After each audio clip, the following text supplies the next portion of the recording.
competition like this, there's no wrong answering the question.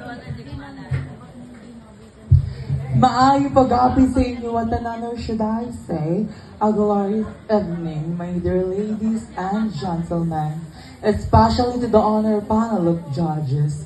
Ma'am, sir, hello po.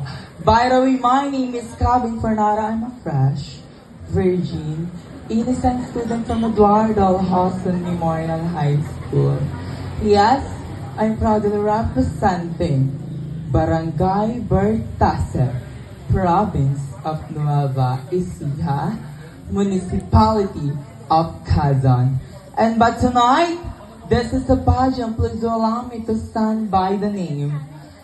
Ang sumubok na kunin kay Catherine Bernardo. At ang babaeng binansagan, Brilliance King. Opo, ako nga po, Miss Andrea Brillantes. Miss Andrea Brillantes na nagsasabi, bago ko magpaganda, o bago ko magpaputi, mag-aral ka muna.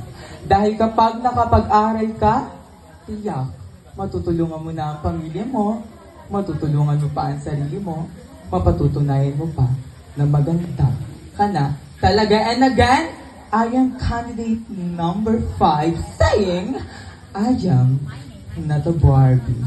I am a queen. Thank you so much. Wow! So we have it candidate number 5. Huwag mo kaming nilangin. Tagabantay lang ka. But anyway, ladies and gentlemen, a round of applause to our candidate number 5. Wow! Iba pa lang yan. At huwag na po natin patagalin. Awagin na natin ang kasunod. Candidate